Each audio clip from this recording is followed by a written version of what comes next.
যে আপুনি যদি কেতিয়াবা কিবা দিবও খুজিছে ভগৱানক তেতিয়াহ'লে আপুনি কি বুলি দিব লাগে তাকে নামঘোষাত মাধৱ পুৰুষে লিখিছে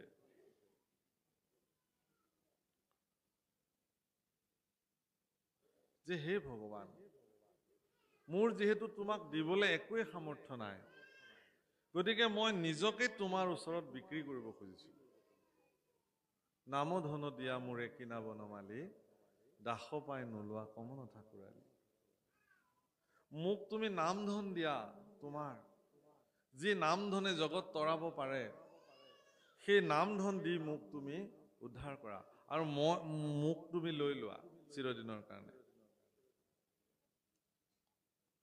বিষয়ৰ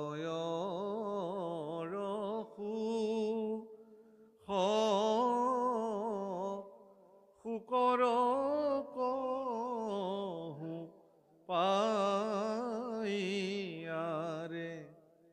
হৰি পদ সেৱা মানৱীবিনে নাই নাম পৰম ধন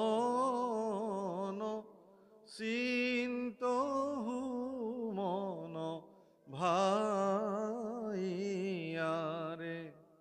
তনু চিন্তামণি বিফল হি যায় আকৌ কৈছে বিষয় কাছক লাগি মানিক বিকায় প্ৰভুসকল এজন শৰিকতীয়া তেওঁৰ দুখ দুৰ্গতি দেখি ৰজাই তেওঁক এখন চন্দনৰ বাগান দি দিলে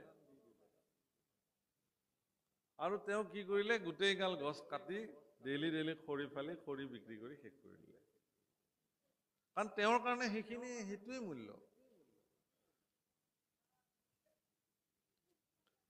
এজনক আৰু গুৰুৱে চন্দন এটুকুৰ দিলে কাঠ এটুকুৰ দি ক'লে বোলে এইটো এনেকে ঘঁহি ঘঁহি যি চন্দন লেপন পাবা সেইটো গাত ঘঁহিব লাগে সৌন্দৰ্য বাঢ়ে সুগন্ধি হয় আৰু মন প্ৰফুল্লিত হৈ থাকে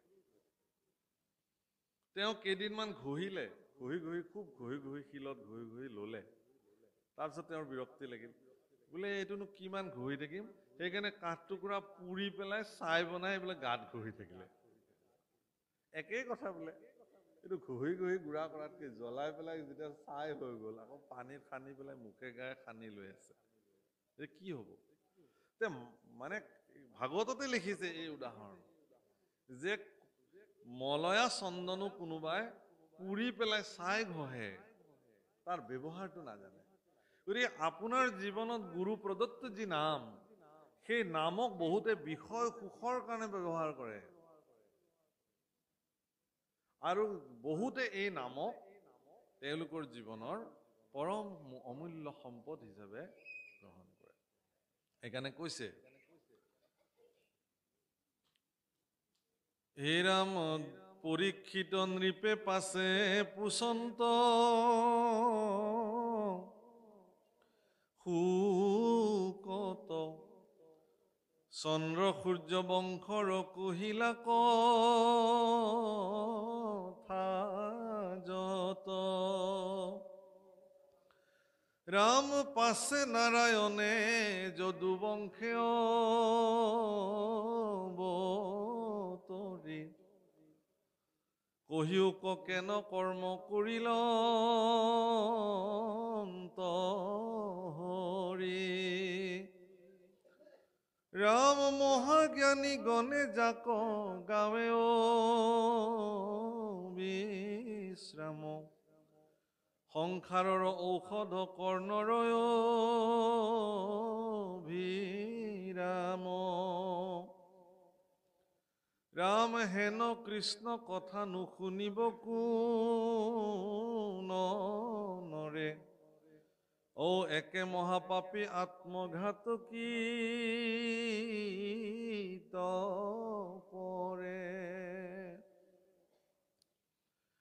মহাৰাজ পৰীক্ষিতে গুৰুদেৱ শুকৰ প্ৰতি নিবেদন কৰিছে যে হে গুৰুদেৱ, তুমি মোক চন্দ্ৰ সূৰ্য বংশৰ কথা যিমান পাৰা ক'লা, কিন্তু এতিয়া মই ভগৱন্ত পুৰুষে যদুবংশত অৱতাৰ লৈ কি কি কৰ্ম সাধন কৰিলে এই কথা মোৰ জানিবলৈ মন গৈছে। মই আৰু বেলেগ কথা নুশুনো, এই কথাই। বাপ আইসকল, এগৰাকী ব্যক্তিৰ জীৱনত এগৰাকী সৎগুৰু প্ৰাপ্তি হোৱাটো তেওঁৰ জীৱনৰ ভাগ্য। বহু ভাগ্যৰ বলতহে এজন ব্যক্তিয়ে তেওঁৰ জীৱনত এগৰাকী সৎগুৰু প্ৰাপ্তি হ'ব পাৰে। আৰু এগৰাকী সৎগুৰুৰ জীৱনত বিশ্বস্ত আৰু মানে দাসত্ব মানি লোৱা শিষ্য প্ৰাপ্তি হোৱাটো গুৰুৰ কাৰণে আকৌ পৰম সৌভাগ্য। মহাপুৰুষ শ্ৰীমন্ত শংকৰদেৱ গুৰুজনাৰ জীৱনত মাধৱদেৱৰ দৰে শিষ্য প্ৰাপ্তি হোৱাটো গুৰুজনাৰ কাৰণে পৰম ভাগ্য। যদি মাধৱদেৱক তেওঁৰ জীৱনত নাপালেহেঁতেন তেতিয়াহ'লে হয়তো বহু সৃষ্টি আজিও বেকত নহ'লহেঁতেন। আৰু মাধৱদেৱৰ জীৱনৰো পৰম ভাগ্য যে তেওঁ শংকৰদেৱৰ নিচিনা এগৰাকী গুৰু তেওঁৰ জীৱনত প্ৰাপ্তি। শুকদেৱৰ জীৱনৰ পৰম ভাগ্য যে তেওঁ পৰীক্ষিতৰ নিচিনা এগৰাকী শিষ্য তেওঁৰ জীৱনত প্ৰাপ্তি হৈছে, যাক তেওঁ ভাগৱত কথা ক'বলৈ পালে। আৰু পৰীক্ষিতৰ জীৱনৰো পৰম সৌভাগ্য যে তেওঁ শুকৰ নিচিনা এগৰাকী নিৰ্গুণবাদী পুৰুষ, পৰম বেদজ্ঞ শাস্ত্ৰজ্ঞ গুৰু তেওঁৰ জীৱনত তেওঁ গুৰু হিচাপে প্ৰাপ্তি হ'ল। শুকদেৱৰ কথা ভাগৱতত বৰ্ণন কৰিছে। শুকদেৱ যেতিয়া আহিছে, শুকদেৱ বিবস্ত্ৰ আছিল, তেওঁৰ শৰীৰত এচিকুটো কাপোৰ নাছিলে, বিবসন আছিল, দিগম্বৰ। আৰু তেওঁক পগলা বুলি শিশুবিলাকে শিল দলিয়াইছে তেওঁৰ গাত। গাঁৱৰ শিশুবিলাকে এনেকে শিল চিল দলিয়াইছে। কিন্তু সেই শিশুবিলাকৰ শিলৰ দলি তেওঁৰ শৰীৰত লাগি শৰীৰ ফাটি গৈছে, শৰীৰৰ অনিষ্ট সাধন হৈছে, কিন্তু তেওঁ কোনো ধৰণৰ প্ৰতিক্ৰিয়া ব্যক্ত নকৰি নিজৰ গতিত নিজে নিজে গৈ আছে। আৰু নগৰৰ যিবিলাক নাৰী আছে তেওঁলোকে দেখিছে যে ইমান সুন্দৰ শৰীৰৰ এগৰাকী পুৰুষ, দেখিলেই কান্তি আহে, ভগৱানৰ দৰে দেখাত, সাক্ষাৎ কৃষ্ণ। গতিকে সেই কামিনীসকলে সেই পুৰুষৰ সংস্পৰ্শ পাবৰ কাৰণে পিছে পিছে পিছে পিছে বহু নাৰী আহিছে।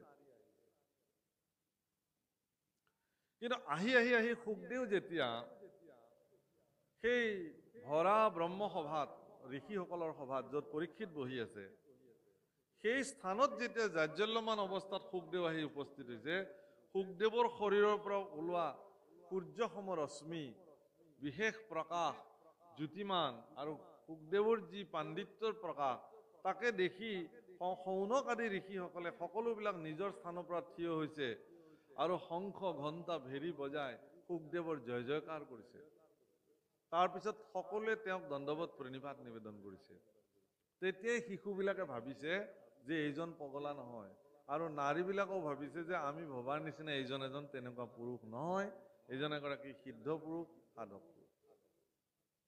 আৰু এওঁলোকৰ এই আচৰণ দেখি মহাৰাজ পৰীক্ষিতে দেখিছে যে এইগৰাকীয়ে সৰ্বশ্ৰেষ্ঠ মোৰ জীৱনৰ গুৰু হ'ব। কাৰণ মহাৰাজ পৰীক্ষিতে ভাগৱত শুনিব আহিছিল এইকাৰণে যে এগৰাকী ঋষিৰ দ্বাৰা তেওঁ অভিসম্পাত প্ৰাপ্ত হৈছিল, 7 দিনৰ ভিতৰত তেওঁক তক্ষকে দংশন কৰিব, তেওঁৰ মৃত্যু হ'ব। মহাৰাজ পৰীক্ষিতে ইচ্ছা কৰিলে সেই ঋষিগৰাকীক মতাই আনিব পাৰিলেহেঁতেন যে কিয় তুমি মোক অভিশাপ দিলা, মোৰ অভিশাপটো তুমি উঠাই লোৱা, মই চক্ৰৱৰ্তী ৰজা মহাৰাজ পৰীক্ষিতে কৈ আছো। কিন্তু পৰীক্ষিতে এই কাম নকৰিলে। পৰীক্ষিতে বৰং সেই ঋষিগৰাকীৰ প্ৰতি কৃতজ্ঞ হ'ল, ক'লে যে সেই ধন্য সেই ঋষিবৰ, মই কৰা এক অপৰাধৰ উচিত দণ্ড মোক তুমি প্ৰদান কৰিছা। তোমাৰ এই অভিশাপ মই শিৰ পাতি ললো। এই বুলি নিজৰ পুত্ৰক সমস্ত ৰাজ্যভাৰ গোটাই দি বাকলি বসন পিন্ধি তেওঁ গংগাৰ তীৰলৈকে আহি কুশবনৰ আসনত তেওঁ বহিছে। যিজন পৰীক্ষিত অকমান আগলৈকে স্বৰ্ণময় বিৰাট সিংহাসনত চক্ৰৱৰ্তী ৰজা হিচাপে বিদ্যমান হৈ আছিল, সেই পৰীক্ষিতে কিন্তু আজি জীৱনৰ সৰ্বোচ্চ পৰিত্যাগ কৰি কুশবনৰ আসনত গংগাৰ তীৰত বহি কৃষ্ণ চিন্তাত নিমগ্ন হৈছে। সিদ্ধান্ত কেনেকুৱা চাব? এনেকুৱা ত্যাগী পুৰুষ কোন হ'ব পাৰে? ভাগৱতত প্ৰশ্ন হৈছে, সৌনক আদি সকলে পৰীক্ষিত সম্পৰ্কত প্ৰশ্ন কৰিছে যে কি কাৰণত তেওঁ ইমান প্ৰজাবৎসল আৰু জ্ঞানী ৰজা হোৱাৰ পিছতো কিয় তেওঁক ঋষি অভিশাপ দিলে? কিয় তেওঁ তৰুণ কালতে শৰীৰ ত্যাগ কৰিবলগীয়া হ'ল? দ্বিতীয় প্ৰশ্ন। তৃতীয় প্ৰশ্ন কৰিছে যে দেৱৰ দুৰ্লভ সুখদেৱ মহামুনি তেওঁক গুৰু হিচাপে পৰীক্ষিতে কেনেকে প্ৰাপ্তি হ'ল? সৌনক প্ৰমুখে ঋষিসকলে এই প্ৰশ্ন কৰিছে। প্ৰভুসকল, মহাৰাজ পৰীক্ষিতে সকলো পৰিত্যাগ কৰি গংগাৰ তীৰত যেতিয়া বহিছে, তেওঁক সৌজন্যতামূলক সাক্ষাৎ কৰিবলৈ অহা প্ৰতিগৰাকী ঋষিক তেওঁ সুধিছে যে ম্ৰিয় মানস্য কিম কাৰ্যম, মৃত্যুমুখী লোকৰ কি কাম? এটাই প্ৰশ্ন মাত্ৰ, আৰু এই প্ৰশ্ন সমস্ত জগতৰ কাৰণে সাৰ বুলি ভাগৱতত উল্লেখ কৰিছে। পুছিলাহা যিটো কথা সংসাৰতে সাৰ। হে পৰীক্ষিত, তুমি যিটো প্ৰশ্ন কৰিছা এই প্ৰশ্ন সমস্ত সংসাৰৰ কাৰণে সাৰ। মৃত্যুমুখী লোকৰ কি কাম? এইটো সাৰ প্ৰশ্ন জগতৰ। সাৰ প্ৰশ্ন। কিয়? যে আমি সকলোবিলাক মৃত্যুমুখী, কেৱল পৰীক্ষিত মৃত্যুমুখী নহয়। শনি, ৰবি, সোম, মঙ্গল, বুধ, বৃহস্পতি, শুক্ৰ এই 7 দিনৰ ভিতৰত সময়ৰ তক্ষকৰ দংশনত আমি চববিলাক যাব লাগিব এইখন জগতে, কেৱল পৰীক্ষিত নহয়। গতিকে সেই পৰীক্ষিতে 7 দিনৰ ভিতৰত যিজন পৰীক্ষিতে আহি কৈছে যে মই মৰিলো, মোৰ কি হ'ব এতিয়া? সেই পৰীক্ষিতে দ্বাদশ স্কন্ধত কি বুলি কৈছে যে হে গুৰুদেৱ, মই তৰিলো। তাৰমানে ভাগৱত মৰিলোৰ পৰা আৰম্ভ হয় আৰু ক'ত শেষ হয়? তৰিলোত শেষ হয়। সেইকাৰণে মনুষ্য জীৱনত যিসকল ব্যক্তিয়ে মৰিলো বুলি ভাবে তেওঁ ভাগৱত শুনক, তেওঁ নিজে ক'ব এদিন যে মই তৰিলো, ভাগৱতে মোক তৰালে।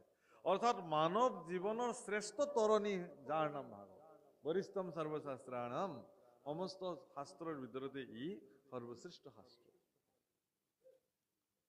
যস্মিন শাস্ত্ৰে পুৰাণে বা হৰি ভক্তি ন দৃশ্যতে শ্ৰুতব্যম নৈব তৎশাস্ত্ৰং যদি স্বয়ং ব্ৰহ্মাৱদেৱ। সেইকাৰণে ভাগৱত শুনাৰ কথা কৈছে, কাৰণ ভাগৱতে আপোনাক সেই অৱস্থাটোলৈকে লৈ যাব পাৰে য'ত আপুনি তৰিব পাৰে। মহাৰাজ পৰীক্ষিতে সমস্ত ঋষিসকলক সোধা প্ৰশ্নৰ উত্তৰত ঋষিসকলে কৈছে যে তুমি আমুক কৰা, তামুক কৰা, চব ৰাস্তা দিছে। এতিয়া পৰীক্ষিতে সুধিছে যে এইবিলাক কৰিলে মোৰ ঋষি সাপটো ব্যৰ্থ হ'বনে নাই? বোলে নাই, নহয়। ঋষিৰ শ্ৰীমুখে ওলোৱা বাণী আজিলৈকে কেতিয়াও নস্যাৎ হোৱা নাই। হে মহাৰাজ, তোমাৰ শৰীৰতো ঋষি সাপ সৰ্বদা প্ৰতিফলিত হ'বই। বোলে তক্ষকৰ বিষ যন্ত্ৰণাত ছটফটাই মৰিব লাগিব, বিষ যন্ত্ৰণাৰ পৰা মুক্ত হোৱাৰ কিবা উপায় আছেনে নাই? নাই। তক্ষকে দংশিলে বিষ যন্ত্ৰণা পাবই। তক্ষকডাল নেদেখাকে মৰিব পৰা যাবনে নাই? বোলে নাই, তক্ষক আহিলেতো তুমি দেখিবাই। কিন্তু একেখিনি প্ৰশ্ন যেতিয়া সুখদেৱে সুধিলে, সুখদেৱৰ তাতে যেতিয়া সোধা হ'ল, ইয়াৰ উত্তৰ কিন্তু সুখদেৱে বেলেগ ধৰণে দিছে। বোলে ম্ৰিয় মানস্য কিম কাৰ্যম, মৃত্যুমুখী লোকৰ কি কাম? বোলে শ্ৰৱণ কীৰ্তন কৰা। বাহ, কেনেকে? বোলে এইটো কলিকাল। হৰে নাম হৈব কেৱলম কলো নাস্তি নাস্তব্য গতিৰন্যথা। কলিকালত হৰিনাম ব্যতিৰেক আৰু অন্য গতি নাই, যুগ ধৰ্ম। গতিকে ইয়াত তুমি হৰিনামেই শ্ৰৱণ কীৰ্তন কৰিব লাগিব। বোলে ঋষি সাপ ব্যৰ্থ হ'বনে নাই? বোলে নহয়। তক্ষকৰ বিষ যন্ত্ৰণৰ পৰা মুক্ত হ'ম নে নহ'ম? বোলে যদি তোমাক দংশন কৰে তেতিয়াহ'লে মুক্ত নোহোৱা, কিন্তু তোমাৰ শৰীৰটোক যদি কেৱল দংশন কৰে তেতিয়াতো তুমি নোপোৱা। তক্ষকডাল নেদেখাকে মৰিব পৰা যাবনে নাই? বোলে যদি তোমাক দংশন কৰে তুমি দেখিবা, তোমাৰ শৰীৰটোক যদি দংশন কৰে, তাৰ আগে আগে যদি তোমাৰ শৰীৰৰ পৰা তুমি তোমাক পৃথক কৰিব পাৰা, তেতিয়াহ'লে তক্ষকডাল দেখাৰ প্ৰশ্নই নাই। তাৰমানে গুৰুদেৱ, মই বেলেগ আৰু মোৰ শৰীৰটো বেলেগ নেকি? এৰা, তুমি বেলেগ, তোমাৰ শৰীৰটো বেলেগ। শুনি লওক প্ৰভুসকল, আপোনালোক বেলেগ, আপোনালোকৰ শৰীৰটো বেলেগ। আপোনালোকৰ প্ৰত্যেকজনেৰ এটা এটা নাম আছে। এতিয়া মই সুধি গ'লে একমূৰৰ পৰা আপোনালোকে নিজৰ নিজৰ নামবিলাক ক'ব, পৰিচয়টো দিয়ক বুলি ক'লে নিজৰ নামটো ক'ব। বিষয়ী দৃষ্টিতহে আপোনাক পৰিচয় সুধিলে আপুনি নাম ঠিকনা ক'ব।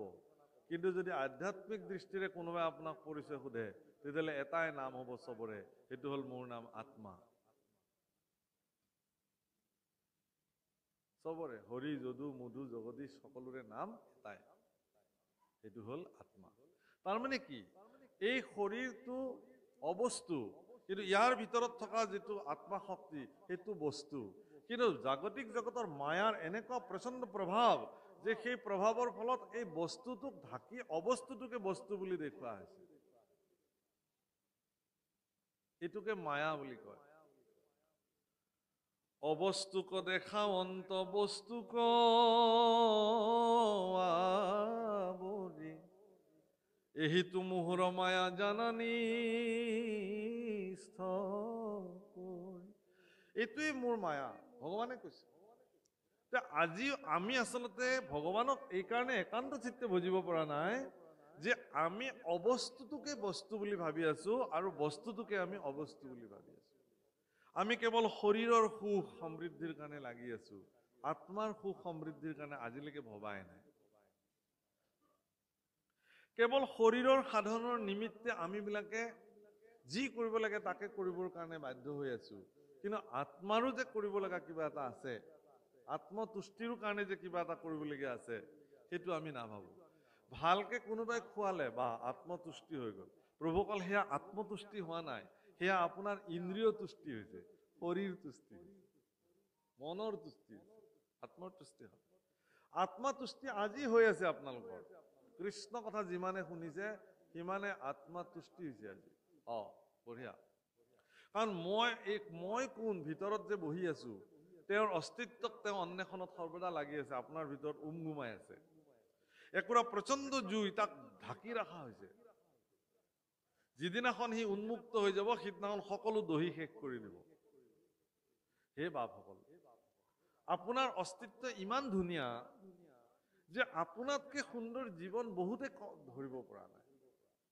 কেলে যে আপোনাৰ এই জীৱনটোতে আপুনি হৰি ভজিব পাৰে, গুৰু মানিব পাৰে, কৃষ্ণৰ সেৱাত নিমগ্ন হ'ব পাৰে, সমগ্ৰ প্ৰকৃতি প্ৰদত্ত সমস্ত বস্তুকে আপুনি লালন পালন কৰিব পাৰে, কৰুণা কৰিব পাৰে, দয়া কৰিব পাৰে। ইয়াতকে আৰু ভাগ্য কি লাগে?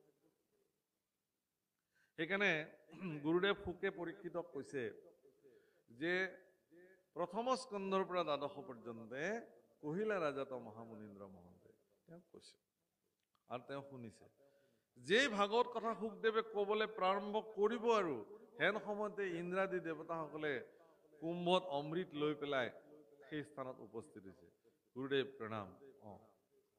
কোন তোমালোক? বোলে আমি ইন্দ্ৰ, মই অমুক। কিয় আহিছা? বোলে এয়া আমি অমৃত লৈ আহিছো স্বৰ্গৰ পৰা। কেলে? বোলে এই পৰীক্ষিতৰ নিচিনা এগৰাকী প্ৰজাবৎসল ৰজাক 7 দিনৰ ভিতৰত তক্ষকে দংশন কৰিব, হেন জানি আমি এই অমৃত লৈ আহিলো। হে গুৰুদেৱ, আমি এতিয়া পৰীক্ষিতক অমৃত পান কৰাম, যাতে পৰীক্ষিতক তক্ষকে দংশন কৰিলেও তেওঁৰ মৃত্যু নহয়। খুৱাই দিয়া আকৌ আনিছে যদি। বোলে তাতে কিন্তু এটা চুক্তি আছে, কাৰণ দেৱতাসকল সদায় চুক্তিবদ্ধ, তেওঁলোকক চুক্তি লাগিব। কি চুক্তি? যে যি ভাগৱত অমৃত তুমি পৰীক্ষিতক পান কৰাবলৈ লৈছা, সেই অমৃত কিন্তু পৰীক্ষিতক পান কৰাব নোৱাৰিবা, আমাক দেৱতাসকলক পান কৰাব। শুকদেৱে কৈছে, আৰে হে ইন্দ্ৰ, তোমাৰ জীৱনত ভাগৱত শুনাৰ কাৰণে যোগ্যতা তুমি আছেনে নাই তুমি বিচাৰ কৰি লোৱা। সেইটো মই বিচাৰ কৰিব লাগিব।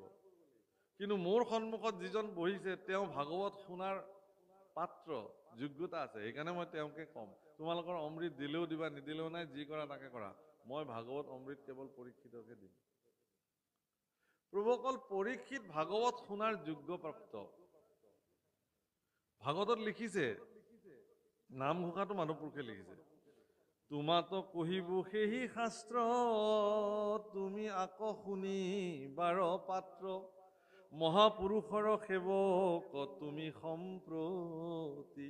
তুমি মহাপুৰুষৰ সেৱক, সেইকাৰণে হে পৰীক্ষিত, তুমি এই ভাগৱত শাস্ত্ৰ শুনাৰ পাত্ৰতা আছে, তোমাৰ যোগ্যতা আছে। পাত্ৰ মানে ইয়াত যোগ্যতা বুজাইছে। গতিকে এতিয়া যিসকলে ভাগৱত শুনিবৰ কাৰণে ইয়াত বহিছে, তেওঁলোকে নিজৰ নিজৰ পাত্ৰতাটো নিজে নিজে নিৰূপণ কৰি ল'ব। সেইটো নিয়ম। কোনেও কাৰো পাত্ৰতা নেদেখুৱায়। মই ক'ব নোৱাৰো যে এখেতৰ পাত্ৰতা নাই বা এখেতৰ পাত্ৰতা আছে, কিন্তু পাত্ৰতাটো মই নিজেই বিচাৰ কৰি ল'ব লাগিব, মই পাত্ৰ হয় নে নহয়। ভাগৱত শুনিব পৰাৰ যোগ্যতা মই অৰ্জন কৰিছো নে নাই, মহাপুৰুষৰ সেৱক মই হ'ব পাৰিছো নে নাই। এগৰাকী ঋষিয়ে ভাৰতবৰ্ষত ঋষি আছিলে, বেছি দিনৰ কথা নহয়, ছত্ৰপতি শিৱাজী মহাৰাজৰ গুৰু স্বামী ৰাম সুখদাস।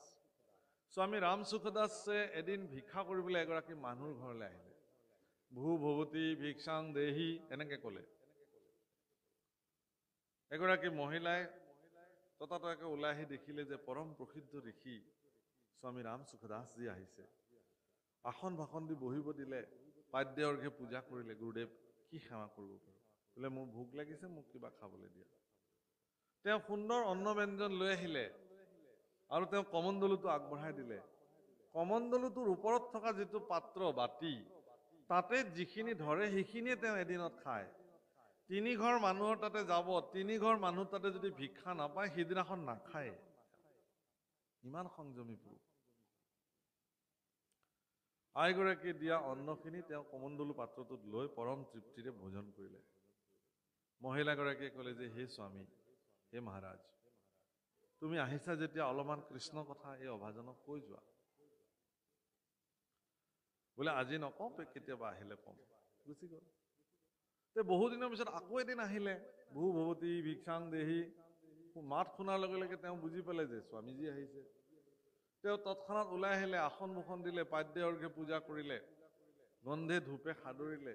বোলে গুৰুদেৱ, আজি মই কৃষ্ণ কথা তোমাৰ শ্ৰীমুখৰ পৰা শুনিব সৌভাগ্য হ'বনে? বোলে আগতে খাবলৈ দিয়া। অন্ন ব্যঞ্জন লৈ আহিলে, কমণ্ডলুটো আগবঢ়াই দিলে। আজি কিন্তু তেওঁ কমণ্ডলুটোত অন্ন দিবৰ কাৰণে আইগৰাকী প্ৰস্তুত নহয়। কৈছে হে স্বামী, তোমাৰ কমণ্ডলু পাত্ৰটো বহুত লেতেৰা হৈ আছে, সেইটো পখালি লোৱা, নহলে মোকে দিয়ক, মই পখালি দিওঁ। বোলে একো নহয়, দি দিলে হ'ল, মই খাম। বোলে নাই নাই, বহুত লেতেৰা, কিবা কিবি পৰি আছে এইবোৰ। একো নহয়, মইহে খাম, দি দিয়া। তেওঁ নেৰে, আইগৰাকী নিদিয়ে। কিয় নিদিয়া তুমি মোক ইয়াতে? বোলে চাওক গুৰুদেৱ, মই বৰ কষ্টকে এইখিনি বনাইছো তোমাৰ কাৰণে, গতিকে এইটো লেতেৰা পাত্ৰত দিয়াৰ লগে লগে মই ইমান কষ্টৰে বনোৱা অন্নখিনি তৎমুহূৰ্তত লেতেৰা হৈ যাব। ধন্য। তুমি যে মোক কৈ আছা কৃষ্ণ কথা ক'ব লাগে, কৃষ্ণ কথা ক'ব লাগে, ময়ো মোৰ জীৱন জোৰা সাধনেৰে কৃষ্ণ কথা অৰ্জন কৰিছো। এতিয়া তুমি পাত্ৰটো ঠিকে আছানে নাই এইবোৰ ল'বৰ কাৰণে মই কেনেকে জানিম? মোৰ পাত্ৰটো, কমণ্ডলৰ পাত্ৰটো বাহ্যিক দৃষ্টিৰে তুমি দেখিছা। এতিয়া তোমাৰ যিটো পাত্ৰ, য'ত কৃষ্ণ কথা মই এতিয়া থওঁ, সেই পাত্ৰটো কিমান শুদ্ধ, তুমি ইয়াৰ পাত্ৰ হৈছানে নাই, এইটো মই কেনেকে জানিম? সিদ্ধান্তটো তুমি দিব লাগিব না মোক এতিয়া। সেইকাৰণে প্ৰভুসকল, আজিকালি দেখা যায় যে দেখাক দেখি আমি ধৰ্ম কৰোঁ, ভাগৱত পাঠ পাতো, কিন্তু আমি সেই ভাগৱত শুনিবৰ কাৰণে নিজক প্ৰথমতে পাত্ৰতা কৰি তোলো নে নুতুলো, এইটো কিন্তু বহুত ডাঙৰ প্ৰশ্ন আজিৰ তাৰিখত। যদি কোনোবা এখন গয়া ৰাইজে বা কোনোবা এটা অনুষ্ঠানে যদি ভাগৱতৰ আয়োজন কৰে, প্ৰথমতে তেওঁ যিটো অঞ্চলত ভাগৱত পাঠৰ আয়োজন কৰিব, সেই অঞ্চলৰ ব্যক্তিসমূহে নিজক ভাগৱত শুনাৰ কাৰণে প্ৰথমে পাত্ৰ কৰি লোৱাৰ প্ৰয়োজন আছে। তাৰ পিছতহে এই অনুষ্ঠানটোৰ আয়োজন কৰিব লাগে। নহলে সি অনৰ্থক হ'ব। অপাত্ৰত পৰাৰ লগে লগে সেই যেনেকে কমণ্ডলুটো লেতেৰা হৈ আছিলে, তাত শুদ্ধ অন্ন দিলেও সি লগে লগে অশুদ্ধ হৈ যাব। গতিকে মহাপুৰুষৰ সেৱক নোহোৱাকে একান্ত চিত্তে নিজকে যোগ্য পাত্ৰ হিচাপে অনুশোচনা নকৰালৈকে ভাগৱত কথা তেওঁ শ্ৰৱণ কৰিলেই যেনিবা তাৰ পৰা তেওঁৰ কি উপকাৰ হ'ব সেইটো তেওঁ নিজেহে জানে। সেইকাৰণে গুৰুদেৱ শুকে পৰীক্ষিতৰ পাত্ৰতাটো জুখি চাইছিল। দেৱতাসকলকো নস্যাৎ কৰিছিল যে ইন্দ্ৰাদি দেৱতাসকলে যি শাস্ত্ৰ শুনাৰ যোগ্যতা অৰ্জন কৰা নাই, সেই যোগ্যতা কিন্তু এগৰাকী পৃথিৱীৰ লোক, এগৰাকী ৰজা হৈও মহাৰাজ পৰীক্ষিতে কিন্তু সেই যোগ্যতা অৰ্জন কৰিছিল। আৰু সেই যোগ্যতাৰ ভিত্তিত পৰীক্ষিতে আজি শুকদেৱক কৈছে যে তুমি মোক আৰু বেলেগ কথা ক'ব নালাগে। কৃষ্ণ পুৰুষে পৃথিৱীত জন্মগ্ৰহণ কৰি আবিৰ্ভাৱ লৈ দৈৱকী নন্দন কৃষ্ণ হিচাপে কি কি কৰ্ম সাধন কৰিলে এই কথা মোৰ জানিবলৈ মন গৈছে। বাপসকল, কৃষ্ণৰ জন্মৰ যি কথা, কৃষ্ণ জন্মৰ যিসমূহ লীলা, এই লীলাসমূহ দশম স্কন্ধত যি ধৰণে বৰ্ণিত হৈ আছে, সেই বৰ্ণিত লীলাসমূহ যদি কোনোবা একান্ত চিত্তে শ্ৰৱণ কৰে তেওঁৰ জীৱন ধন্য হৈ যায়। হীৰা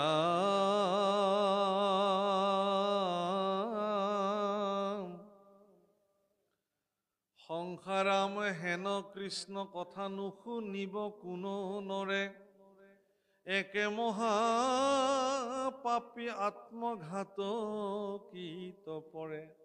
এইহেন কৃষ্ণ কথা আত্মঘাতীসকলৰ ব্যতিৰেকে কোনে নুশুনাকে থাকিব? চাব, এইফালেও উল্টাকে পেচ এটা দিছে, সেইফালেও উল্টাকে পেচ এটা দি থৈ দিছে। আপুনি যদি নিজকে যোগ্য, মইতো যোগ্যই হোৱা নাই, তেতিয়াহ'লে মইনো কিয় শুনো কৃষ্ণ কথা? যাওক, মই যোগ্যতাই হোৱা নাই, মই নুশুনো। তেতিয়াহ'লে আপুনি আত্মঘাতী, সেইকাৰণে কৃষ্ণ কথা শুনিবলৈ নাযায়। এইবাৰ আকৌ এইটো দি থৈ দিছে। গতিকে আপুনি আত্মঘাতী নহয়, আপুনি মনুষ্য জন্ম জীৱন যাপন কৰিছে। সমস্ত ইতৰ প্ৰাণীবিলাকৰ ভিতৰত আপোনাৰ জন্ম শ্ৰেষ্ঠ জন্ম। এই জন্মৰ শ্ৰেষ্ঠত্বক প্ৰতিপন্ন কৰিবৰ কাৰণে আপুনি কৃষ্ণ কথা শুনিবই লাগিব জীৱনত। কৃষ্ণ কথা শুনাৰ যোগ্য পাত্ৰ হিচাপে আপুনি নিজক কৰিবই লাগিব, প্ৰস্তুত কৰিবই লাগিব। যদি যোগ্য পাত্ৰ কৰি তোলাৰ কাৰণে প্ৰয়াস জাৰি ৰাখিছে, সেই প্ৰয়াসত ভগৱন্ত যদি আপোনাৰ প্ৰতি কৃপাশীল হৈ যায়, তেতিয়াহ'লে আপুনিতো ভাগ্যৱানেই হৈ গ'ল। সেইকাৰণে পৰীক্ষিতৰ অকাল মৃত্যুটোক কোনো মৃত্যুৰ দোষ হিচাপেই ধৰা নাই। পৰীক্ষিতৰ মৃত্যুক জগতৰ কল্যাণকাৰী মৃত্যু হিচাপে বিবেচিত কৰা হৈছে। যদি পৰীক্ষিতৰ মৃত্যু নহলহেঁতেন অকালতে, তেতিয়াহ'লে পৃথিৱীত আজি আমি এনেকে ভাগৱত নাপালোৱে। গতিকে আমাৰ নিচিনা প্ৰাণীবিলাকক উদ্ধাৰ হ'ব পৰাৰ শ্ৰেষ্ঠ পথ প্ৰদৰ্শন কৰা ভাগৱত শাস্ত্ৰ আজি আমি যি ধৰণে পাইছো, একমাত্ৰ পৰীক্ষিতৰ ত্যাগৰ ফলত। সেইকাৰণে পৰীক্ষিতৰ মৃত্যু জগত কল্যাণকাৰী মুখ্য মৃত্যু বুলি ধৰা হৈছে। পিতামহ ভীষ্মৰ মুখ্য উৎসৱ বুলি গণনা কৰা হৈছে। প্ৰভুকাল আপোনাৰ মৃত্যু জগতৰ কল্যাণকাৰী মৃত্যু হিচাপে বিবেচিত হওক, তাৰ কাৰণে আপুনি প্ৰস্তুতি কৰিব লাগে। শুনিবলৈ বেয়া যে মোক মৰাৰ কথা একেবাৰে ক'লে, নহয়, আমিতো মৰিবই লাগিব, নমৰাকে থাকিম কোন? প্ৰশ্ন হ'ল এইটো। জন্মৰ লগতে উপজি মৃত্যু, দশমতে লিখিছে। মৃত্যুৰ প্ৰতি ভয়াৰ্ত হৈ মৃত্যুৰ পৰা বাচিবৰ কাৰণে অনেক যতন কৰি কৃষ্ণ বিমুখী হৈ থকাতকে কৃষ্ণ সন্মুখী হৈ ইহ জগতৰ পৰা যাব পৰাটো ভাগ্যৱান, পৰম কৃপাশীল তেওঁৰ। সেইকাৰণে কৈছে যে এইবিলাক সংসাৰৰ ঔষধ কৰ্ণৰ কাৰণে অভিৰাম, আৰু মহাজ্ঞানীগণে ইয়াক অবিশ্ৰামভাৱে গায়। এই কৃষ্ণ কথা আত্মঘাতীত ব্যতিৰেকে কোনে নুশুনাকে থাকিব? হে গুৰুদেৱ, মই আত্মঘাতী নহয়, মোক কোৱা, মই কৃষ্ণ কথা অবিৰাম শ্ৰৱণ কৰিম। হে ৰাম দুৰ্ঘুৰ সাগৰ সেনা বল কৌৰৱৰ,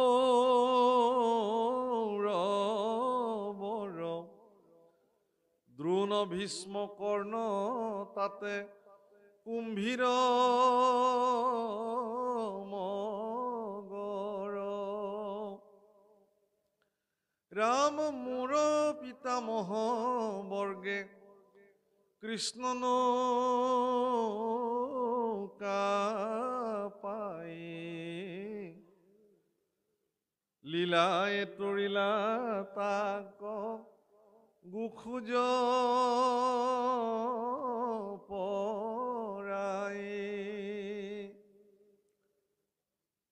হে বাপসকল, কুৰুক্ষেত্ৰ এখন সমুদ্ৰ বুলি আমি কওঁ, আৰু আমিবিলাকে খুব ধুনীয়াকে শুনো সেই কুৰু সমুদ্ৰত কেনেকে পঞ্চপাণ্ডৱে যুদ্ধ কৰিলে, কেনেকে কৌৰৱে তাত পৰাজয় বৰণ কৰিলে। কিন্তু আপুনি নিজেও যে এখন কুৰুক্ষেত্ৰত দিনে দিনে যুদ্ধ কৰি আছে, সেইটো কেতিয়াবা ভাবিছেনে? মোৰ জীৱন কুৰুক্ষেত্ৰত মই যে হাবুডুবু খাই আছো, এই কথা আপুনি কেতিয়াবা ভাবিছেনে? সময়ত আপোনাৰ বিপদত সহযোগী হ'ব থাক আপোনাৰ ইষ্ট কুটুম্বই আপোনাৰ বিপদৰ প্ৰধান কাৰণ হিচাপে থিয় হৈ আছে, এতিয়া ভাবিছেনে এই কথাটো কেতিয়াবা? সকলোৰে জীৱনত নহ'ব পাৰে, কাৰোবাৰ জীৱনততো হয়। যাক মই ইষ্ট বুলি ভাবিছো তেওঁৱে মোৰ শত্ৰু হিচাপে মোৰ লগত কাম কৰি আছে। যাক মই মিত্ৰ বুলি ভাবিছিলো তেওঁৱে মোৰ লগত গাদ্দাৰি কৰিছে। যাক মই বন্ধু বুলি ভাবিছিলো তেওঁৱে মোৰ কাৰণে চূড়ান্ত শত্ৰু হিচাপে বিবেচিত হৈছে। এই কথা আমি কেতিয়াবা ভাবিছোনে বাৰু? সেইবিলাক নিজৰ কৃতকাৰ্যতাৰ পৰিণাম প্ৰভুসকল, প্ৰাৰব্ধ কৰ্মৰ ফল এইবিলাক। কিন্তু আপুনি যদি কৃষ্ণত সমৰ্পিত হয়, তেতিয়াহ'লে এনেকুৱা সন্দিক্ষণতো ভগৱান আপোনাৰ লগত সখিত্ব কৰিবৰ কাৰণে আহিব, কিন্তু উপজাচি। আপোনালোকে জানে মহাভাৰতত ভগৱান কৃষ্ণ উপজাচি গৈ অৰ্জুনৰ লগত সখিত্ব কৰিছে। অৰ্জুনে সখিত্ব কৰিবৰ কাৰণে কৃষ্ণৰ ওচৰলৈ অহা নাই। কংস নিধনৰ পিছত দ্বাৰকাধীশ ভগৱান কৃষ্ণই অৰ্জুনক বিচাৰি বিচাৰি গৈ সখিত্ব কৰিছে। কেলে যে পৃথিৱীৰ ভাৰ হৰণ কৰিবৰ কাৰণে তেওঁ অৰ্জুনক বিবেচিত কৰি লৈছিলে যে অৰ্জুন মোৰ সহযোগী। সেইকাৰণে গীতাত কি ধুনীয়াকে এটা বৰ্ণন কৰে যে অৰ্জুনৰ ৰথৰ 4টা ঘোঁৰা, এটা হ'ল এটা এটাকে 4টা ঘোঁৰা, আৰু সেই উদাক্ত ঘোঁৰা 4টাৰ যি ৰথ, এই ৰথখনৰ নাম হ'ল কপিধ্বজ। আৰু সেই কপিধ্বজ ৰথৰ সাৰথী ভগৱান শ্ৰী নাৰায়ণ নিজেই, কৃষ্ণ দৈৱকী নন্দন।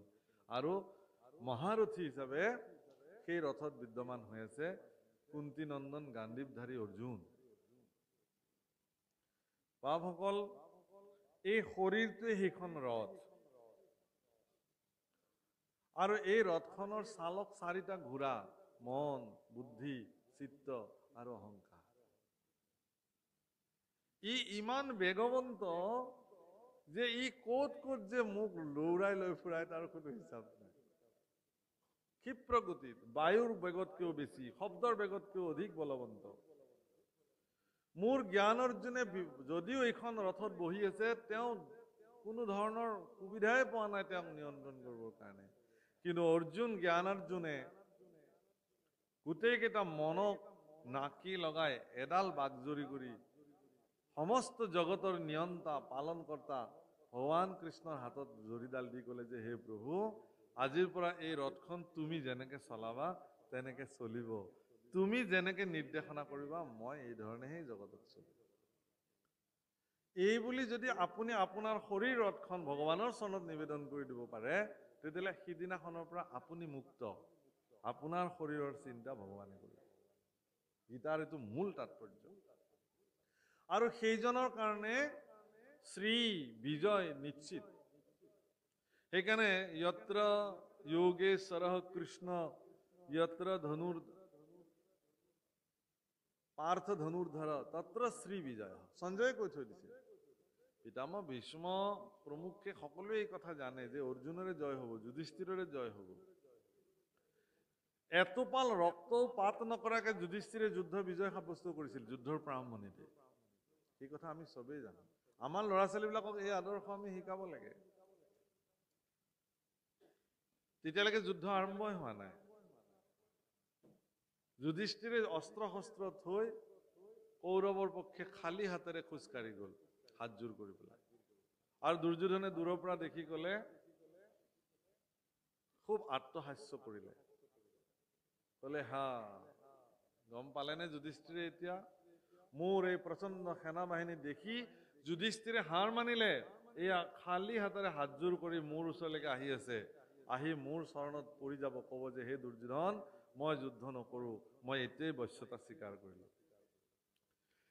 কিন্তু দুৰ্যোধনে ভবাৰ নিচিনাকে নহ'ল। কিন্তু যুধিষ্ঠিৰে আহি পোন প্ৰথমে তেওঁলোকৰ বংশৰ আটাইতকৈ বয়োজ্যেষ্ঠজন পিতামহ ভীষ্ম, যিজন সেনাপতি ৰূপত আহি উপস্থিত হৈছে, পিতামহ ভীষ্মৰ চৰণত প্ৰণিপাত জনাই কৈছে যে হে পিতামহ, যুধিষ্ঠিৰৰ প্ৰণাম স্বীকাৰ কৰক, আয়ুষ্মান ভৱ পুত্ৰ। যে হে পিতামহ, তুমি আমাৰ বংশৰ আটাইতকৈ বয়োজ্যেষ্ঠ, মই আজি এখন যুদ্ধত অৱতীৰ্ণ হবলৈ ওলাইছো। চাব দেই, কিমান ডাঙৰ কথা। যে হে পিতামহ, মই আজি এখন যুদ্ধত অৱতীৰ্ণ হবলৈ ওলাইছো। আমাৰ বংশৰ বয়োজ্যেষ্ঠ হিচাপে মই আজি তোমাৰ পৰা আশীৰ্বাদ বিচাৰি আহিছো, যাতে মোৰ এই যুদ্ধখনত বিজয় সাব্যস্ত হয়। পিতামহ ভীষ্মই আনন্দত আত্মহাৰা হৈ গ'ল আৰু দুহাত ওপৰলৈ তুলি পেলাই আশীৰ্বাদ কৰিলে, বিজয় ভৱ পুত্ৰ, বিজয় ভৱ পুত্ৰ, বিজয় ভৱ পুত্ৰ। আচ্ছা, বিৰোধী পক্ষৰ সেনাপতিয়ে যেতিয়া মুখেৰে 3 বাৰ ক'লে বিজয় ভৱ, বিজয় ভৱ, বিজয় ভৱ, যুদ্ধখন তেতিয়াই শেষ নহ'ল নে? তাৰমানে নিজৰ আদৰ্শ আৰু শ্ৰেষ্ঠ চৰিত্ৰৰ দ্বাৰা যুধিষ্ঠিৰে এটোপালো ৰক্তপাত নোহোৱাকে পোনপ্ৰথমে যুদ্ধৰ বিজয় ঘোষণা কৰাই ল'লে। তাৰপিছত কুলগুৰু কৃপাচাৰ্যৰ ওচৰলৈ গৈ ক'লে যে হে কৃপাচাৰ্য, তুমিতো আমাৰ কুলৰ গুৰু, তুমি মোক আশীৰ্বাদ নিদিবানে? মোৰ যে যুদ্ধ কৰিবলৈ ওলাইছো, মই আশীৰ্বাদ আছে বাছা, তোমাৰ বিজয় হওক। অথচ ৰথী হিচাপে আহি কুলগুৰু তাত উপস্থিত আছে। অস্ত্ৰগুৰু দ্ৰোণাচাৰ্যৰ চৰণৰ ধূলি শিৰত তুলি লৈ কৈছে যে হে গুৰুদেৱ, তুমি তোমাৰ এইখন হাতেৰে মোৰ এই দুখন হাতক অস্ত্ৰবিদ্যাত পাকৈত কৰাইছিলা। তোমাৰ কৃপা নহলে মই যুদ্ধ কৰিবই নোৱাৰিলোহেঁতেন। হে কৃপা মই গুৰু, তোমাৰ কৃপা অবিহনে মই জানো যুদ্ধত বিজয় হ'ব পাৰিম? গতিকে মই আজি তোমাৰ কৃপা ভিক্ষাৰ পাত্ৰী, গতিকে তুমি মোক কৃপা ভিক্ষা দিয়া গুৰুদেৱ, মই যাতে যুদ্ধত বিজয় হ'ব পাৰো। বিজয় ভৱ পুত্ৰ, বিজয় ভৱ। এজন পুত্ৰই আজিকালি আমাৰ আদৰ্শত এইবিলাক লাহে লাহে লাহে লাহে ক্ষীণ হবলৈ আৰম্ভ কৰিছে। সন্তানবিলাকে জ্যেষ্ঠসকলক কি ধৰণে সৎকাৰ কৰিব লাগে, সেই সংস্কাৰ যেন লাহে লাহে লাহে লাহে কৰবাত হেৰাই যাবলৈ ধৰিলে। বৰদেউতাক হিচাপে যদি সন্তানটোক কিবা কৈছিলেও এষাৰ, সি তৎক্ষণাত জবাব দি দিছে। বৰদেউতাকে সিদ্ধান্ত লৈছে আজিৰ পৰা আৰু ইয়াক একোৱেই নকওঁ। খুৰাক হিচাপে যদি কিবা এটা কৈছিল ভতিজাজনক, তৎক্ষণাত জবাব দি দিছে। হয়তো দেউতাকেও কৈছে, মাকেও হয়তো কৈছে, ভালে কৰিলি তেনেকে কৈ, তই এনেকেই ক'ব লাগে, নহলে ইহঁতে আমাক অমুক কৰিব। কিন্তু পিতৃ মাতৃৰ কৰ্তব্য কি আছিল? যে কিয় ক'লা তুমি বৰ্তাক তেনেকে? বোলে নাই, মোক এনেই ক'লে। এনেই কওক, কিয় তুমি উত্তৰ দিবা? যোৱা, এতিয়াই যোৱা, স্নান কৰাগে, তামোল পাণ এযোৰ লোৱা, সফুৰা এখনত লৈ বৰ্তাৰ ওচৰত গৈ ক্ষমা খোজা যে বৰ্তা মোৰ ভুল হৈ গ'ল, মই তোমাক তেনেকে ক'ব নালাগিছিল। বাপসকল, মই যদি সেই বৰ্তাকজন হওঁ, এই মাত্ৰ গালি পৰা ল'ৰাটোৱে যদি তৎক্ষণতে মোৰ ওচৰলৈকে যদি তেনেকে আহে, মই বাৰু তাক বুকুত সাৱটি নল'ম নে? দে বাবা, হ'ব দিয়া, হ'ব দিয়া, তাৰ কাৰণে তইনো মোক ক্ষমা খুজিব লাগেনে? তোক মই ক্ষমা কৰি দিলো, ঈশ্বৰে তোক মংগল কৰক, হ'ব। এই যিটো সম্বন্ধৰ যিটো কটকটীয়া বান্ধ, সেইটো এটা সাধাৰণ ব্যৱহাৰে আমাক বেছি কটকটীয়া কৰি পেলায়। কিন্তু আমি কি কৰিছো এতিয়া, ইমান যান্ত্ৰিক জগতত আমি বিলাকে অতিবাহিত কৰিবলৈ লৈছো, এতিয়া এই সম্বন্ধবিলাক আমি আমাৰ পিতৃ মাতৃয়ে সন্তানক সেই সংস্কাৰটো নিদি পেলাই তই ভালেই কৰিলি বুলি এষাৰ কথা কৈ থৈ দিলো, যাৰ কাৰণে চিৰদিনৰ কাৰণে ভতিজা আৰু বৰ্তাকৰ মাজত এখন প্ৰাচীৰ থিয় হৈ থাকিল। আশীৰ্বাদ আৰু মমতাৰ পৰা তেওঁ বঞ্চিত হৈ থাকিল চিৰদিনৰ। প্ৰভুসকল, যুধিষ্ঠিৰ এটা আদৰ্শ জগতত, তেওঁ সেই আদৰ্শৰ জৰিয়তে যুদ্ধ বিজয় কৰিছিল। বাকী চতুৰ্থ পাণ্ডৱে তেওঁলোকেও যুধিষ্ঠিৰৰ পদাংক অনুকৰণ কৰি তেওঁলোকে যুদ্ধত জ্যেষ্ঠ ভাতৃ যি বুলি কৈছে, সেই ধৰণে যুদ্ধত তেওঁলোকে বিজয় সাব্যস্ত কৰিছে। প্ৰভুসকল, আমিও আমাৰ সংসাৰ কুৰুক্ষেত্ৰখনত যদি বিজয় সাব্যস্ত হ'ব খোজো, তেতিয়াহ'লে আমিও সেই ধৰণে ঈশ্বৰ, গুৰু, পিতৃ মাতৃ, জ্যেষ্ঠজনৰ প্ৰতি সৎকাৰী মনোবৃত্তি থাকিব লাগিব। যিজন ল'ৰা বা ছোৱালীৰ গাত এই ধৰণৰ সৎকাৰী মনোবৃত্তি সংস্কাৰী মনোবৃত্তি থাকিব সংসাৰ জগতত তেওঁ এদিন জয়ী হ'বই তেওঁক কোনেও পৰাস্ত কৰিব নোৱাৰে শাস্ত্ৰ এইবিলাকে কৈছে কেৱল আকৌ চাকি বন্তি জ্বলাই শৰাই সঁফুৰা খাই ভাগৱত শুনিলে আমাৰ জীৱনত একো কামত নাহে আমাৰ ল'ৰা ছোৱালীবিলাকক এই সংস্কাৰ দিব লাগে মই আশা কৰিম আজি উদ্যোক্তাসকলৰ প্ৰতি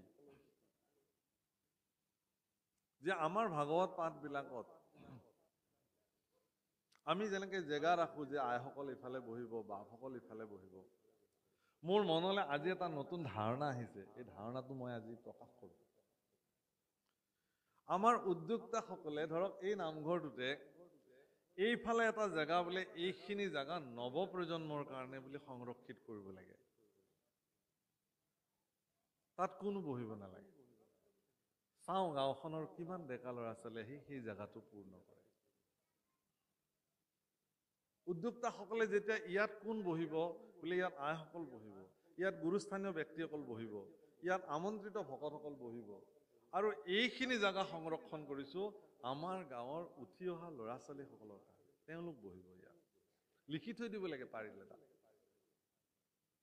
আৰু গাঁৱৰ প্ৰত্যেকটো পৰিয়ালে নিজৰ ল'ৰা ছোৱালীবিলাকক সেই স্থানডোখৰৰ ৰিক্ত স্থানডোখৰ পূৰ্ণ কৰিবৰ কাৰণে নিজৰ সতি সন্ততিক প্ৰেৰণা দিব লাগে তাত এবাৰ বহিবা দেই তোমালোকৰ কাৰণে স্থান নিৰীক্ষণ কৰা হৈছে নিৰ্ধাৰণ কৰা হৈছে তাত বহি একান্ত চিত্তে কৃষ্ণ কথা শুনিবা নহ'লে এই বছৰত ইমান লাখ টকা খৰচ কৰি আমাৰ যে গাঁৱে ভাগৱতখন পাতিছে তোমালোকে যদি নুশুনা তেতিয়াহ'লে এইবোৰৰ কি কাম আছে আমিতো যি হ'ব লগা হৈয়ে গ'ল এতিয়াতো আমি সংশোধন কৰাৰ ৰাস্তাই নাই গতিকে সেই বাচাহত আমি আমাৰ জীৱনত আধ্যাত্মিকভাৱে যি পিছ পৰি ৰ'লো তোমালোকে যাতে আধ্যাত্মিক দৃষ্টিৰে পিছ পৰি নোৰোৱা গুৰুস্থানীয় ব্যক্তিসকলৰ শ্ৰীমুখে ওলোৱা ভাল কথা সৎ কথা শুনিবৰ কাৰণে আমি এইবাৰ তোমালোকৰ কাৰণে এডোখৰ স্থান নিৰ্ধাৰণ কৰিছোঁ সেইখিনি স্থানত তোমালোকে বহি একান্ত চিত্তে কৃষ্ণ কথা শুনিবাচোন তেতিয়া দেখিব যে গাঁৱৰ গোটেই ল'ৰা ছোৱালীবিলাক আহি সেই স্থানটো পূৰ্ণ কৰিব আৰু তেতিয়াহে আপোনালোকৰ এই ভাগৱত পাঠৰ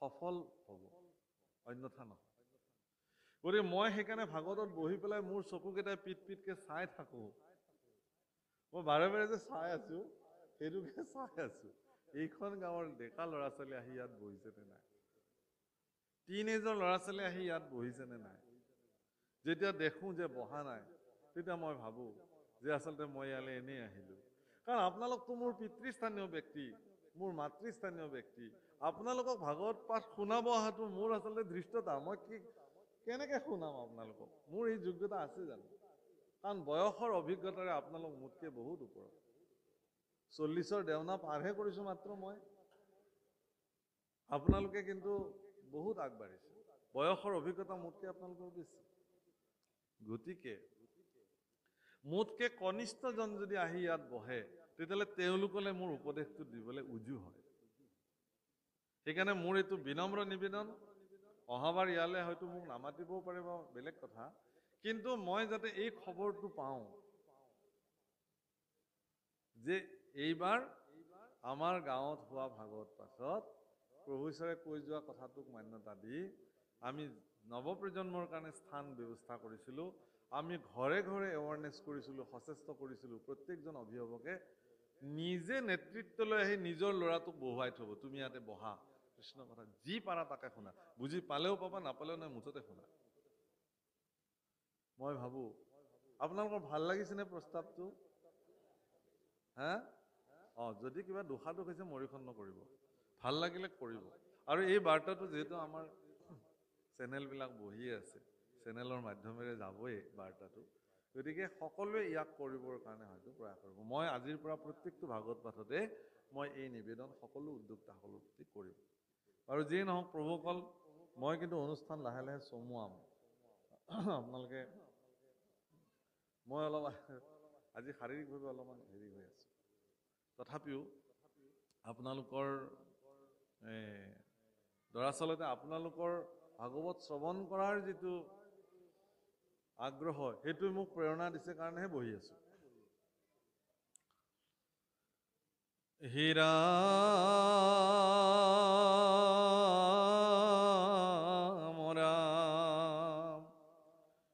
মোৰ দেহা দহিলে দ্ৰোণীৰ ব্ৰহ্ম হৰে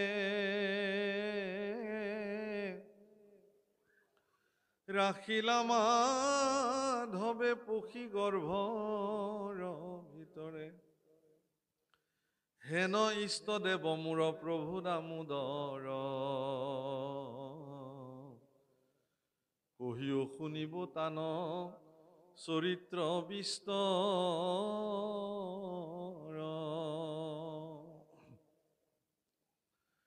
কিহেতু বোধিলা কৃষ্ণে কংস মাতুলক ও পিতৃগৃহ এৰি কেনে গৈলা গোকুলক মই মাতৃগৰ্ভত থাকোঁতেই মোক দ্ৰোণাচাৰ্যই মোক হত্যা কৰিবৰ কাৰণে ব্ৰহ্মাস্ত্ৰ প্ৰয়োগ কৰিলে ভগৱন্ত পুৰুষৰ কৃপাত ভগৱন্ত পুৰুষে মোৰ মাতৃগৰ্ভৰ ভিতৰত প্ৰৱেশ কৰি অমৃত পান কৰাই মোক ৰক্ষা কৰিলে গতিকে সেইজন ইষ্টদেও মোৰ পৰম প্ৰভুৰ চৰিত্ৰ মই বিস্তৃতভাৱে শুনিবৰ কাৰণে মোৰ ইচ্ছা আছে তেওঁৰ চৰিত্ৰ বিস্তৰভাৱে মই শুনিম কিয় তেওঁ নিজৰ মামাক কংসক বধ কৰিলে কিয় তেওঁ পিতৃগৃহ এৰি গোকুলত তেওঁ শৈশৱকাল কটাবলগা হ'ল মনুষ্য শৰীৰে পৃথিৱীত তেওঁ কিমান দিন আছিলে বৃঞ্চি বংশ সহিতে তেওঁ ক'ত থাকিলে গৈ এই বিস্তৃত কথা মোৰ জানিবলৈ মন গৈছে ৰাম কতে কভাৰ্যা কবিহাই লন্ত যদুৰাই কহিও ক মুনি শুনিবা ক শ্ৰদ্ধা যায় কিমান গৰাকী ভাৰ্যা তেওঁ বিবাহ কৰিছিলে সেও মোৰ জানিবলৈ মন গৈছে হৰি কথা অমৃত পিয়ন্তে তজু মুখে নাই ক্ষুধা তৃষ্ণা নবাধয় একো দুখে শুনি মুনি বুলিলন্ত ধন্য পৰীক্ষিত মাধৱৰ কথা তয়ে কান্ত হৈলা চিত্ত ধন্য তোমাৰ জীৱন প্ৰভু অকল মন কৰিব আৰু ডাঙৰ কথা এটা কৈছে পৰীক্ষিতৰ জীৱন ধন্য বুলি সুখদেৱে স্বীকৃতি দিছে কেতিয়া কৃষ্ণ কথা শুনিবলৈ যেতিয়া চিত্ত ব্যগ্ৰ হৈছে তেতিয়া অৰ্থাৎ আপুনি মনুষ্য জীৱনত প্ৰাপ্তি হৈ যিমানে যি নকৰক কিয় কৃষ্ণ কথা শুনিবৰ কাৰণে যদি চিত্ত উত্ৰাৱল হোৱা নাই তেতিয়ালৈকে আপোনাৰ মনুষ্য জীৱন ধন্যই হোৱা নাই শাস্ত্ৰসন্মত ৰাম কৃষ্ণৰ চৰিত্ৰ আৱে শুনিও উৎসুকে এহি বুলি কহিবা ক আৰম্ভিলা সুকে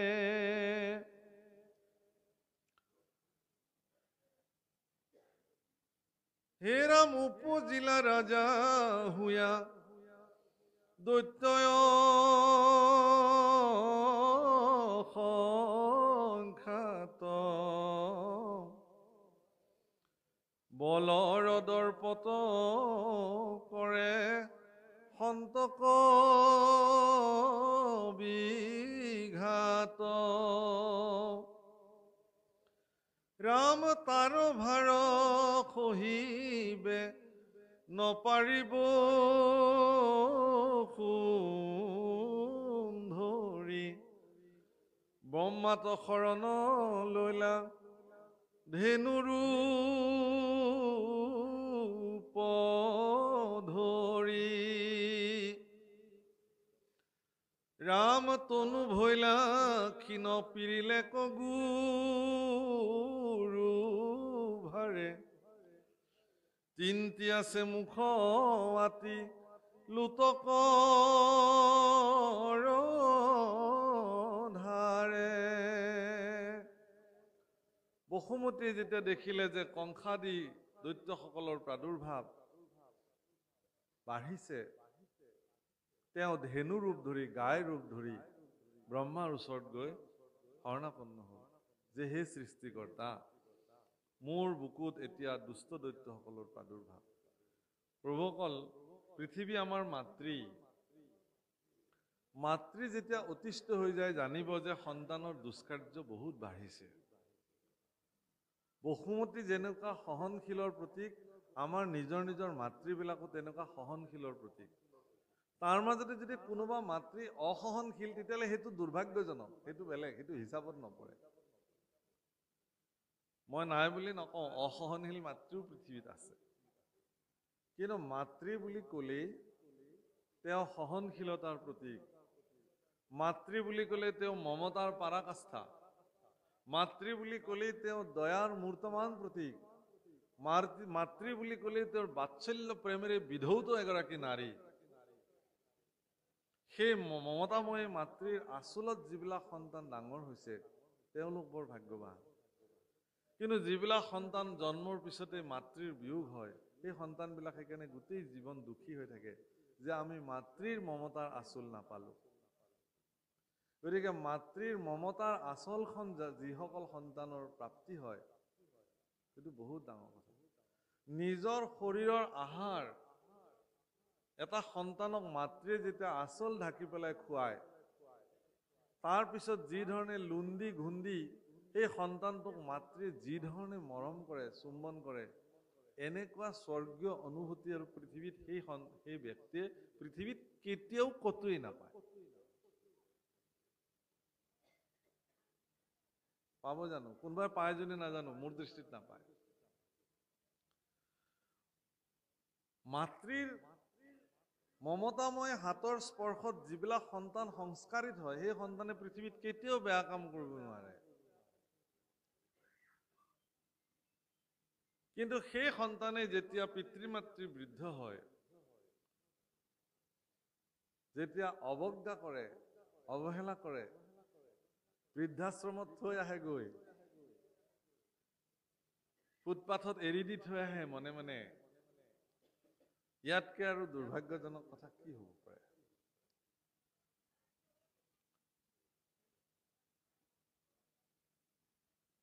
এগৰাকী মাতৃয়ে সন্তানৰ পৰা সদায় বিচাৰে যে সন্তানটোৱে তেওঁক মৰম কৰক।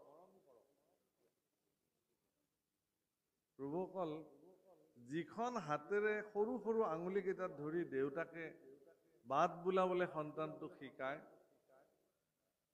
সেই সময়তে পিতৃয়ে হয়তো বাঞ্ছা কৰে যে এইখন হাত, এইখন ভৰি এদিন ইমান সুদৃঢ় হৈ যাব, মোৰ বৃদ্ধাৱস্থাত সি যাতে মোক কোলাত তুলি ল'ব পাৰে।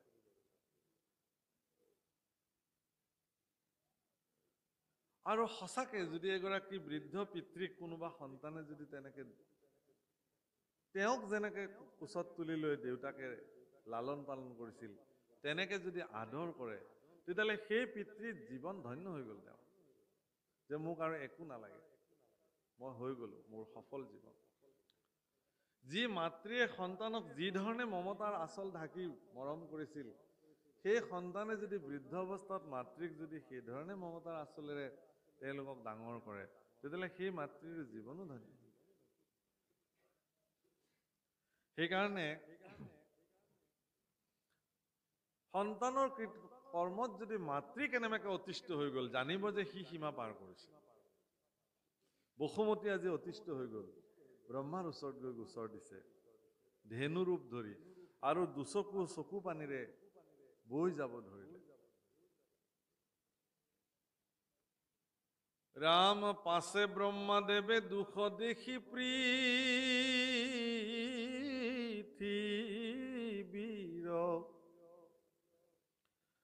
ত্ৰিদশে সহিতে গৈলা শিৰোদধি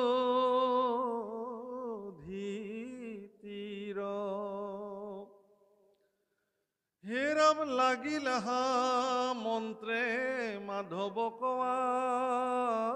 আৰাধিত, শুনিলা আকাশবাণী ব্ৰহ্মা সমাধিত,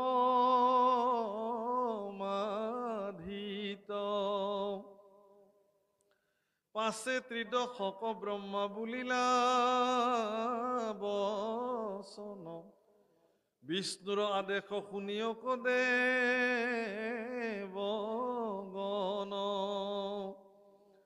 ৰাম সংহৰিবা হৰি পৃথিৱীৰ মহাভাৰ। ও বসুদেৱ আৰ তুমি হব হুয়া যদু কুলে অবতাৰ। বসুদেৱ গৃহত সাক্ষাতে নাৰায়ণ, উপজীৱা অৱশ্যে শুনি দেৱ গণ। রাম তানয় অর্থে দিব্য নারী গণ হৌক জাত, আগে উপজীব গয়ায় অনন্ত সাক্ষাৎ। বিষ্ণুর আদেশে বযোগ মায়া ভগবতী, কার্য সাধিবা কপ্রতি হইবা উতপতি। ও এহি বুলি ব্রহ্মা দিয়া দেবক আদেশ, ভূমিক আশ্বাস বাণী বুলিলায় শেষ। এই বুলি ব্ৰহ্মাই ভূমিক আশ্বাস বাণী দিলে যে হে ভূমি, হে বসুমতী, তোমাৰ ভাৰ হৰণ কৰিবৰ কাৰণে স্বয়ং প্ৰভু ভগৱন্ত পৰিত্ৰাণায় সাধু নাম বিনাশায় চ দুষ্কৃতাম ধৰ্ম সংস্থাপনাৰ্থে সম্ভৱামি যুগে যুগে। এই তিনিটা বিশেষ কাৰ্য সাধন কৰিবৰ নিমিত্তে পূৰ্ণ অৱতাৰে কৃষ্ণস্বৰূপে দৈৱকী নন্দন হৈ জগতলৈ আহিব। তাৰ কাৰণে সমস্ত দেৱতাসকল এতিয়া পৃথিৱীত আহিব। সমস্ত দিব্য নাৰীসকল আহি পৃথিৱীত গোপী ৰূপে অৱতাৰ ল'ব। তেওঁলোকে সকলোৱে ভগৱানৰ এই লীলা কাৰ্যত সহযোগী হ'ব আৰু পৃথিৱীক দুষ্ট দৈত্যৰ ভাৰৰ পৰা মুক্ত কৰি কেৱল আপোনালোকৰ দৰে সজ্জনসকলৰ কাৰণে পৃথিৱী এৰি ভগৱানে এদিন পৃথিৱীৰ পৰা গুচি যাব। এই কাৰ্য কৰিবৰ কাৰণে ভগৱান পৃথিৱীত আহিলে আৰু সকলো দশম স্কন্ধত এই বৰ্ণনা কৰা হৈছে। আজি ইয়াতে যিহেতু দশম স্কন্ধ পাঠ হৈ আছে, ব্যাখ্যাৰটো প্ৰয়োজনেই নাই। একান্ত চিত্তে বহক, পাঠেকীসকলে সুন্দৰ সুৰলিত কণ্ঠেৰে দশমৰ পদ গাই যাব। আপোনালোকে যদি কেৱল আৰু কেৱল একান্ত চিত্তে শুনি গৈ থাকে, আপোনালোকে এখন বেলেগ জগতত অৱগাহন কৰিব।